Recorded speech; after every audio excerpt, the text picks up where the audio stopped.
Hello and welcome to my channel, I Win to Lose Gaming. The kitty courier from Inazuma, Kirara, has delivered the PURRFECT package to us.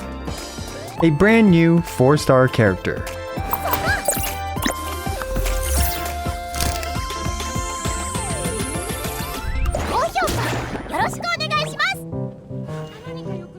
Fun fact, Kirara is inspired by the Nekomata, a Japanese yokai which transforms from old and large cats. Notably, a Nekomata's tail splits into two. When they transform into a human form, their tails stay, but they actually don't get cat ears since they turn their ears into human ears. So Kirara actually has both human ears and a cat-looking ear ribbon for this reason.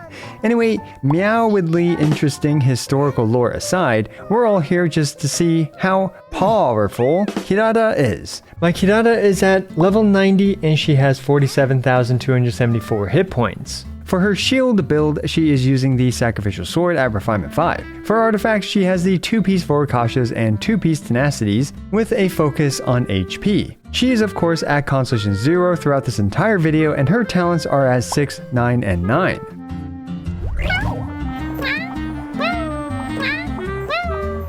Let's start delivering this showcase with her normal attacks. Box Cutter. Kirara briefly pulls out her sword before realizing that she has built-in mini swords with all her claws. I really appreciate how her charge attack has her performing the classic cat slash with her claws. Now most Genshin players will know by now that her damage here is going to be clawful, since it's physical damage with an HP percent build.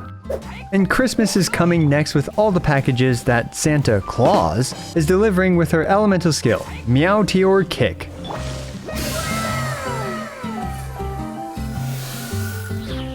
Kirara does a very quick backflip and gains a shield that lasts for 12 seconds. It's so fast that with the Sacrificial Sword, it takes no time at all to perform 2 of these backflips to generate a bunch of dendro particles and a thicker shield. Which, by the way, her shield stacks with itself and refreshes its own duration. 1 backflip generates a shield with 9,994 hit points, and 2 backflips generates a shield roughly 60% stronger with 15,993 hit points.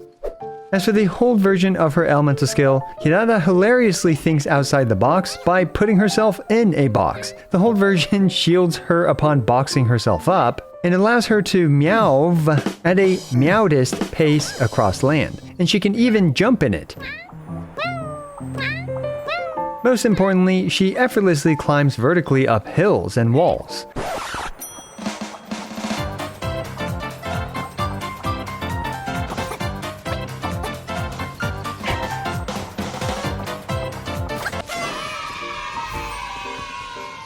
In this box mode, she can run into enemies, doing small amounts of dendro damage, and also generating a bit of an IOU on her shield. At the end of her box mode duration, which can last up to 10 seconds, she does a flip claw strike, which does a cataclysmic amount of damage. Also, for each different enemy she hits while boxing around, after she does the ending slash, she gains 20% of her base shield per enemy hit for up to 60% total for up to 3 enemies hit. This bonus shield at the end also refreshes her shield's duration, making this a great way to maintain her shield uptime. Let's quickly expedite the delivery for some of the properties of her elemental skill. The tap version generates 3 particles while the hold version generates up to 3 particles during the box mode and 3 particles with the last slash for up to 6 particles for the hold version. The hold version's box mode hits the enemy 20 times and of course has its ending slash attack. The tap version has no ICD, and the hold version's ICD is a bit wonky to me, but I was getting it to apply dendro a total of 8 times in box mode, and another time with the ending slash for a total of 9 dendro applications. All in all, this is an incredibly flexible and pragmatic shield, especially for a 4-star character. And the last delivery of the day is her Elemental Burst, Secret Art Surprise Dispatch.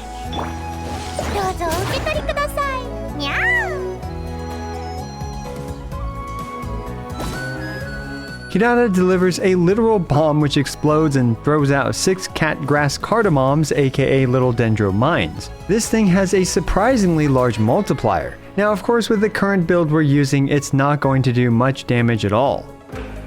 There's one more part of her kit absolutely worth mentioning, and that is her exploration passive, Cat's Creeping Carriage. Kirara has scratched off Aloy's pretty much only useful trait by allowing you to sneak up on certain wildlife much more easily. In conjunction with her elemental skill, Kirara becomes a wildlife murdering machine.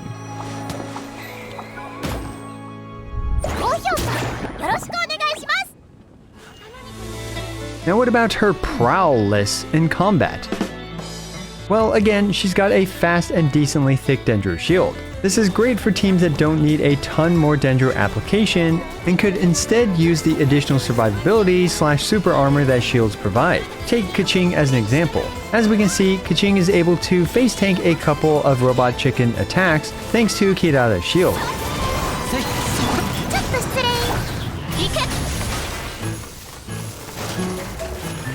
And while this is a Constellation Zero free-to-play focused video, Kirara is also a great user of both the Freedom Sword and the Key of Kajni Sut, as her elemental skill will allow her to easily activate both weapons' passives to provide very substantial buffs for your team.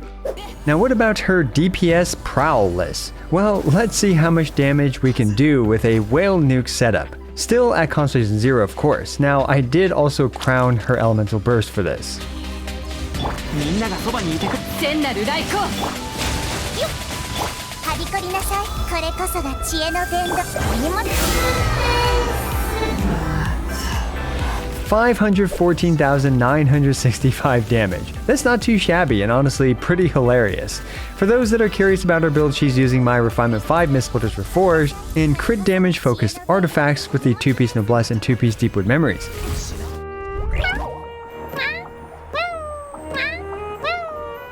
So now let's talk about the good, the bad, and the ugly. In the background, I have her previous free-to-play friendly shield build supporting her team in the top half of Abyss 12. Just for your information, it was completely trivial for this team with Kirara as the shielder with 4-star weapons for this team to complete the top half of Abyss 12. Really, it only took literally one try. For the good, Kirara is a wonderful overworld exploration character, providing unparalleled climbing speed as well as climbing distance and stamina management at least while climbing. Her passive further improves her overworld usefulness by allowing you to sneak up on little critters. Pair her with Sayu and now you have the most oppressive combo against the cute and innocent local fauna of Teyvat. Her shield is also quite thick for a 4-star shielder and it's super quick to cast. Overall, I think she has the new best 4-star shield in the game. She's a great user of some great support swords like the Freedom Sword and the Key of Kajni Sut. She can of course run the Favonius, Deepwood Memories, or Instructors, making her a rather flexible support character and shielder. And lastly, she can deliver a fun, one-time, quick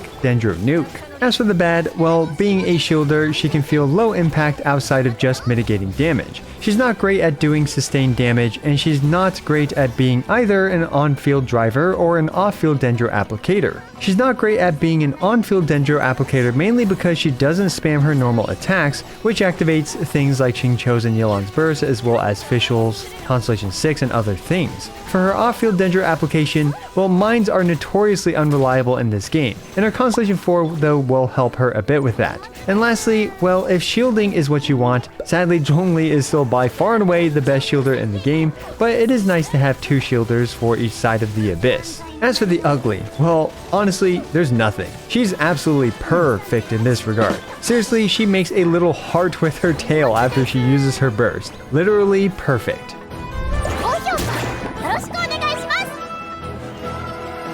So yeah, if you can't tell, not only am I a cat lover, but I do think Kirara is a wacky and wonderful brand new 4-star character. I will absolutely use her on some of my overworld teams for her exploration prowess and for the hilarity that she provides. Her shield is reasonably thick and she has great uptime and refreshability. Personally, I highly recommend her as an amusing quality of waifu character. As always, I appreciate every single one of you. This is I Win to Lose, signing out.